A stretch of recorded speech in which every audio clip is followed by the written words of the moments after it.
Hey everyone, Wolf Lord Rho here.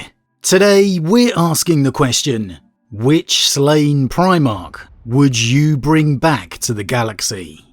General spoiler warning to begin, as today we will be referencing events from across the Warhammer 40k universe.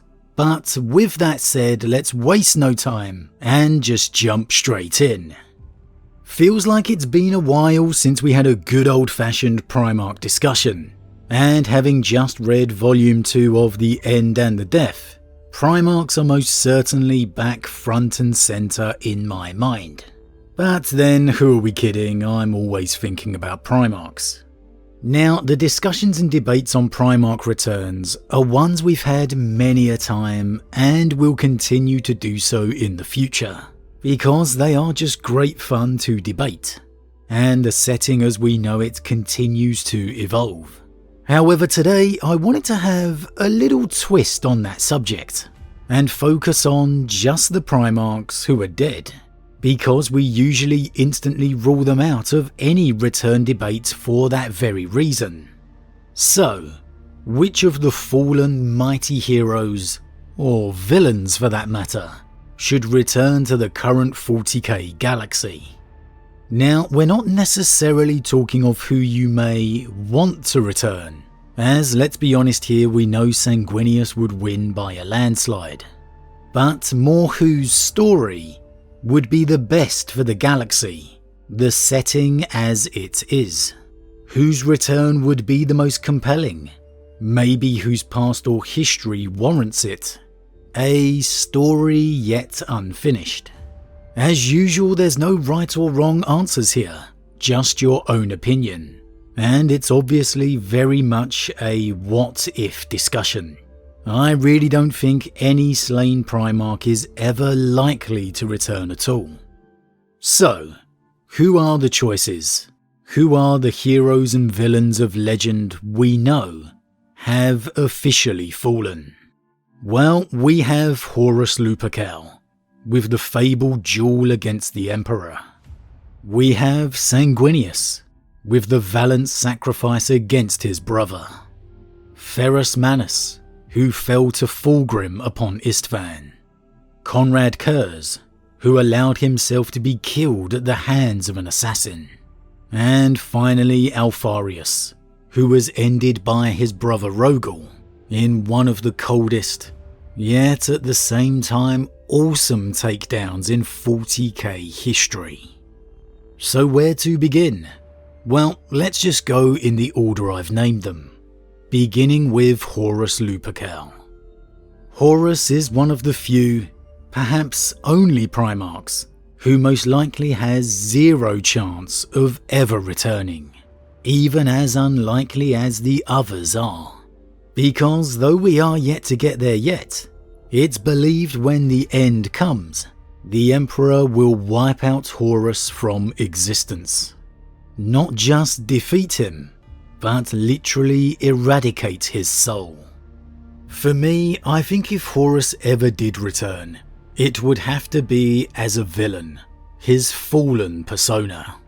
A loyal Horus return would be an unbelievably tantalizing read, but I just don't see how it could work. It's too dramatic an event. Rabute and the Lion would never be able to accept or trust an appearance of a loyal Horus.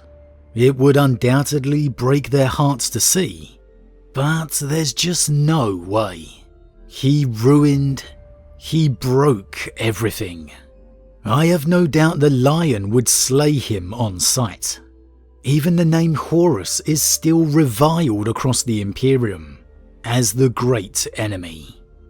He could never be accepted. It would shatter the Imperium entirely. And even if somehow he was, this is Horus we're talking about. The greatest son. Sanguinius can get all the build-up and plaudits in the run-up to his sacrifice, but the truth is it was always Horus who was going to be War Master. He had everything in a way his brothers did not. Sanguinius may have been revered, idolized, but Horus was loved. A loyal Horus would have to be the center of the Imperium, and that's Rebute's role. Horus doesn't work as a number 2, in any way. So Horus the villain, it would have to be. And that's probably an easier return to explain. You could have another unknown perfect clone of Fabius Biles being discovered, locked away somewhere in stasis he'd completely forgotten about. Or you could have the Chaos Gods somehow combining to create him from the warp, perhaps for some reason angered at Abaddon. Over the years, my opinion of Horus has changed a lot. Originally, I thought he was overrated. No way as good a commander as Guilliman. No way as good as a fighter as Russ or L. Johnson. However, I've really warmed to him over the years, particularly recently. And I think they've done a great job lately with Mortarion and Sanguinius's Primarch novels, showing why it was Horus who was the right War Master. Why he was so respected and such a loss. And as such, I love the thought of a Horus return. Now no, he couldn't replace Abaddon, but Abaddon hearing rumours of a reborn Sons of Horus Legion out there somewhere. Gradual reports coming in over time so it becomes clear it's more than a simple nostalgic warband. Then a final report of a titanic figure of myth leading them out there across the battle zones. The obvious implications, it's Horus. What an absolutely earth-shattering tease that would be. Maybe even a message delivered that he's coming for his Talon. Ugh, it would give you chills if it ever transpired. And I think that would probably be the way Horus would have to return, because any other way would be too earth-shattering due to the history. If you wanted to go that route, maybe after advancing the narrative with Abaddon gaining more and more victories, his forces advancing on Terra, the Chaos Gods could be so irate Abaddon's about to win and yet continues to deny their power, that they decide to act. Because there's a legitimate question if the gods would let Abaddon win anyway, without embracing them. They don't just want a victory over the Emperor, they want their victory. I'm pretty sure it was within the Arcs of Omen where Abaddon actually thinks about this topic. But regardless, perhaps in so close to victory and still denying them, the Four Powers could somehow bring forth the return of their true champion. In typical Chaos fashion, it would be themselves who stopped them from truly gaining a victory, as Chaos would descend into civil war once again, with a battle of the War Masters, father versus son. Now that is truly a never going to happen what if story, but what a story that would be. I love the thought of a return of Horus, but I just think it would be too big and universe altering if it happened. For me, Horus would have to be the big bad, the main event. And I don't ever see Abaddon stepping aside. He's been built up as the despoiler, the true threat since the heresy, and he's not going anywhere. And hey, if you think he's a clone of Horus, well then I guess in a way Horus never left. Moving on to the Angel, Sanguinius. Now in a way Sanguinius has already returned. He's been cited in visions pretty consistently through the Blood Angels series of novels, speaking to Dante and Mephiston, and I absolutely expect that to continue. He is by far and away one of, if not the most popular character in the lore, and I think this is probably the best way Sanguinius could have returned and kept appearing as it is. But a physical return, a return of the Angel walking the galaxy, well, it certainly would be epic. There's no doubt about that. But how could it happen? Well, there does seem to be some echo of Sanguinius's soul left upon the vengeful spirit, and it's clear somehow his spirit still resides within the warp. Could the Emperor somehow use that to return his angel back to life? Who knows? If anyone could, it is the God Emperor. But assuming somehow he did, and the angel returned, I don't think he'd be too happy with what he found. The visions of darkness and his father's suffering upon the throne coming to fruition. The return of Sanguinius would see a surge of faith in the Emperor, like nothing else. Guilliman's return was big enough, a sign of the Emperor's protection, but Sanguinius, the great angel, it would be beyond compare. Can you imagine the swell of faith on battlefields alongside Sanguinius? The amount of outbreaks of saints and displays of the Emperor's power it would bring about. It would be like a tidal wave. Sanguinius and the Blood Angels could be at the head of the most unstoppable crusade force ever. The powers of chaos recoiling from their mere presence at the light of faith as it pushed across the galaxy. It would undoubtedly bring hope to Imperium Nihilus. A flood of such light, hope and faith that the Emperor would most likely be able to push right through the Great Rift like never before. Sanguinius's return is quite possibly the one thing that could guarantee an Imperial victory, and that's from his mere presence alone, the symbol of what he represents. But that possibly could be the problem too. What Sanguinius would represent. The symbol Sanguinius was a struggle for him even within the crusade. People just looked at him differently. You've seen the mantle of pressure and the burden his wings, his presence represented within the darkest days of the siege. And to return to this Imperium, this fanatical, zealous, religious worshipping empire, I'm not sure Sanguinius would even be allowed to leave Terra.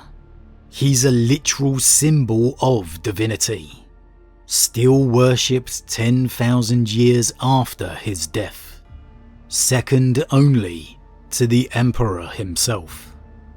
The flood and tide of pilgrims to witness the angel would be impossible to contend with wherever he went, let alone stop.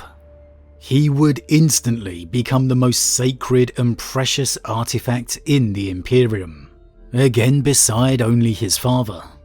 The ecclesiarchy would be demanding Sanguinius was kept safe, and for once, I don't think Guilliman would disagree.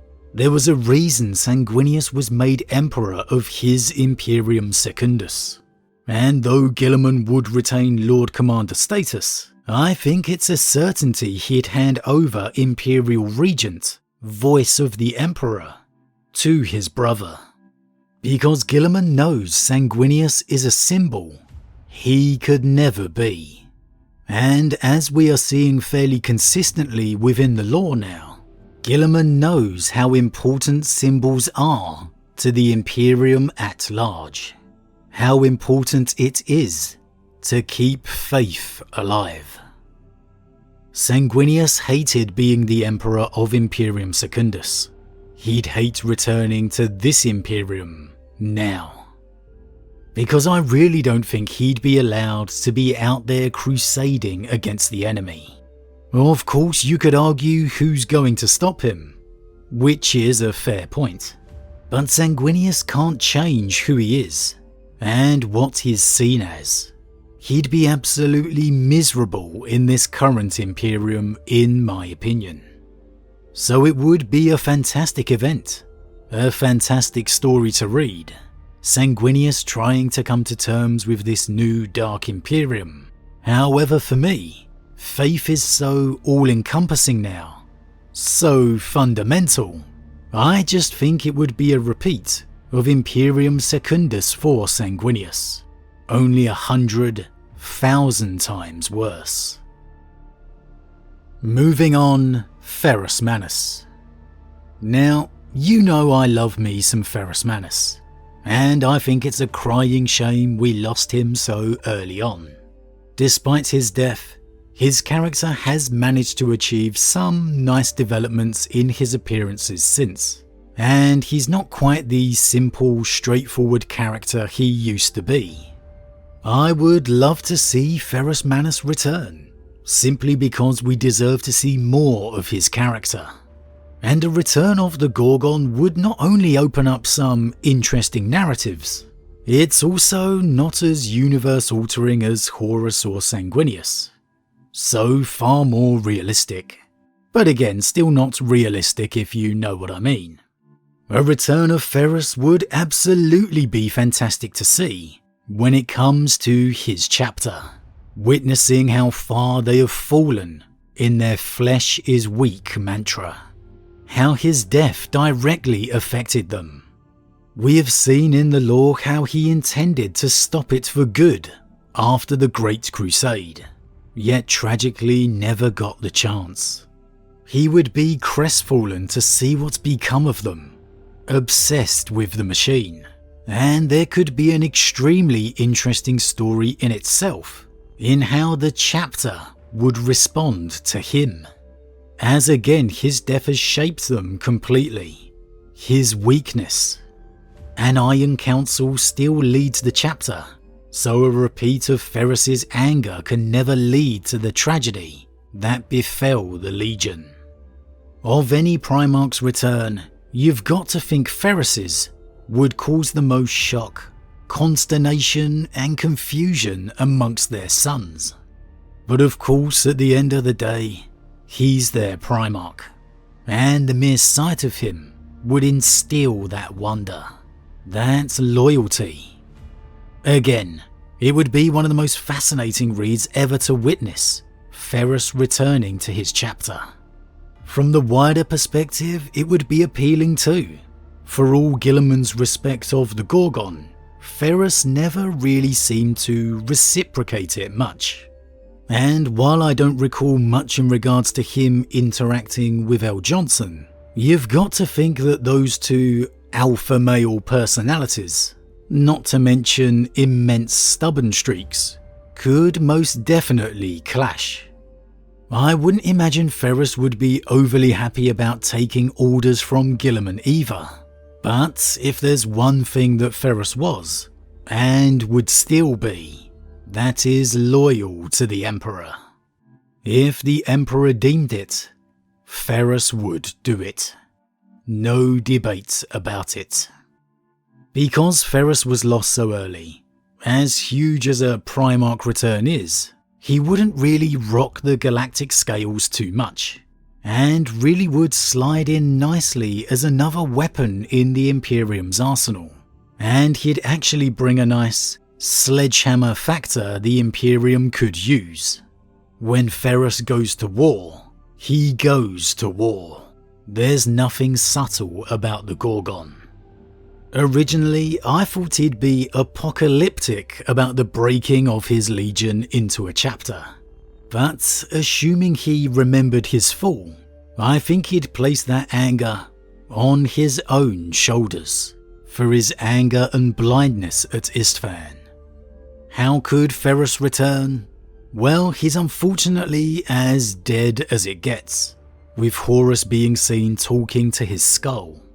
For all the theories of Ferrus Manus being on Mars, for me, it would have to involve some act of the Emperor. We saw the Emperor summon the image of Ferrus within the webway, and tease his intent to bring Ferrus back to Malcador. His soul does still exist within the warp as well, which is all I'm gonna say about that. So maybe, somehow, some way, the Emperor could revive Ferrus. It may not be as epic as a Horus or Sanguinius return, but I think it would be more practical for the galaxy we know. Moving on, Konrad Curze. Here we hit a Primarch who perhaps could actually return, as it's strongly believed Kurz was wearing an Eldari soulstone at the time of his death, meaning his soul is imprisoned within it. Now, how that could all lead to the Night Haunter's return, who knows? But you'd have to say that is the most likely scenario of any return to the current galaxy. Which means if he did return, he'd return as the man he was, not a redeemed soul or Kurz as he was originally intended. This would be the Night Haunter. Now, a return of Kurz works well because he's a traitor Primarch. So not only does it not rock the boat of the Imperium, but it helps stack the odds against it once again. He also has a lot of history with Guilliman and particularly L. Johnson. So with both of those Primarchs back, there's a lot of history to play with. A Conrad return is worth its own discussion another day. However, for now, rather than feeling a chance at redemption, I feel he'd be irate at not receiving the true justice he'd longed for. He definitely wouldn't be interested in the ruinous powers or the forces of chaos. I'd think he'd still be obsessed with his father and thus his loyal brothers. The Night Lords, as much as they are a villainous band of backstabbing, disloyal murderers, love their Primarch. We've seen he remains the one thing that can still pull all the various warbands of the Legion together, such as when they found the vid feed of his last moments. If Conrad did indeed return, the Night Lords would come flocking to him. Uncalled for and unrequested, they would simply come. And so Kurz would soon find himself once more at the head of his Legion. And I think Kurz would find a lot of enjoyment in the carnage that has befallen the Imperium, seeing he was right all along, and no one listened. I think he'd take great pleasure in wrecking Guilliman's plans, and I think the most likely scenario for him would be a resurrection of his war against the Lion, with the Lion believed to be once more fighting out amongst the stars of Imperium Nihilus. Conrad would be stymieing him and stalling him every step of the way, and enjoying every second of it. Conrad is a tormented soul, lost to his insanity. He doesn't have desires for power, only pain, and he's focused that on his father and his brothers. I don't think that would change much in the 40k era. But we'll definitely have a deeper discussion another day. It's been a long time since we discussed any Conrad. However, for me, I think Conrad is undoubtedly a strong frontrunner here. But moving on, finally, Alfarius. Now, a return of Alfarius is fairly easy to do. You just have him show up somewhere and say, "I am Alfarius." We don't have to know it's him. It could be him. It could be Omegon. It could be no one. It could even be a third head of the Hydra. The beauty of the Alpha Legion is you don't have to give the answers. The mystery is everything. And I think you'd have to do it that way, as his death was pretty clear cut. And again, confirmed. So leave it as a who knows. Is it him? Obviously, specifically in regards to Alfarius, there would have to be a small hint or tease that it was him and not Omegon, to us the reader. But that's it. Just leave the confirmation missing. And the truth is, it doesn't necessarily have to change much in regards to the Legion, as not only have they shattered and dispersed to survive life amongst the Imperium, but I'm pretty sure within the Scouring series, we'll find out it is not Omegon that Guilliman slays. With the Primarchs returning to the galaxy now, I just have a sneaky suspicion that Omegon's fate will be left open. Which means the Legion since could well have been operating just how he wishes.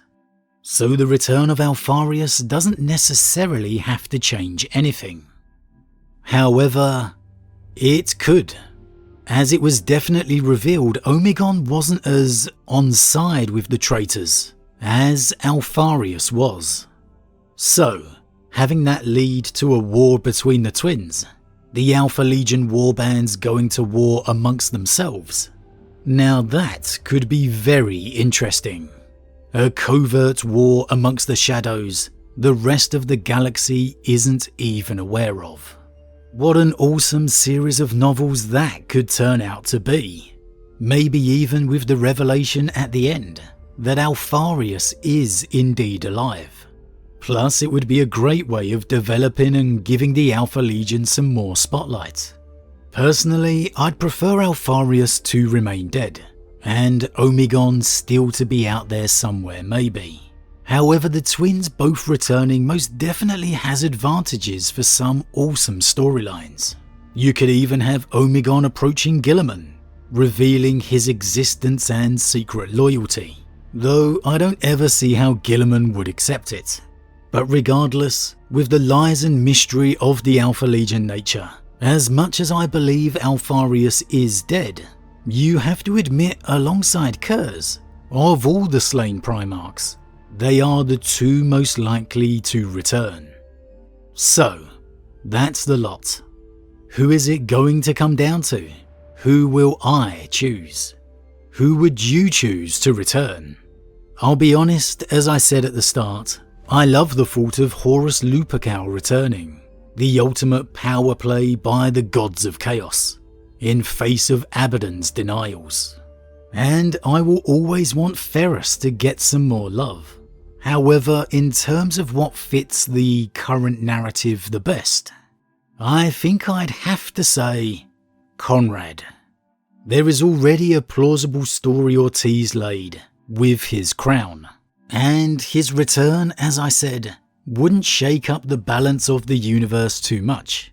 Most definitely not as much as a Horus or Sanguinius would. I also think his selfish agenda and lack of care for the ruinous powers makes him a nice difference to the demon Primarchs. Watching Kurz meet and converse with one of them would be hugely entertaining. And as I said, his history with Guilliman and El Johnson adds a great element too. Honestly, with all that in mind, you could argue that Kurz should be the next Primarch back, over Lorgar or any other actual possible option. He really does just tick a lot of boxes. But at the end of the day, I do think any of these slain Primarchs ever returning truly is incredibly unlikely. But as always everyone, what do you think? If you had to choose one of the slain Primarchs to return, which one would it be? Which one do you feel would fit the current galaxy the best? As always, leave your thoughts in the comments below. Huge thank you to all my subscribers, your support truly means a lot to me, it really does. If you're new, please consider subscribing to help the channel grow. And if you enjoyed this particular vid, then why not drop a like on it too. But with that said, I am off, and I'll see you all again real soon.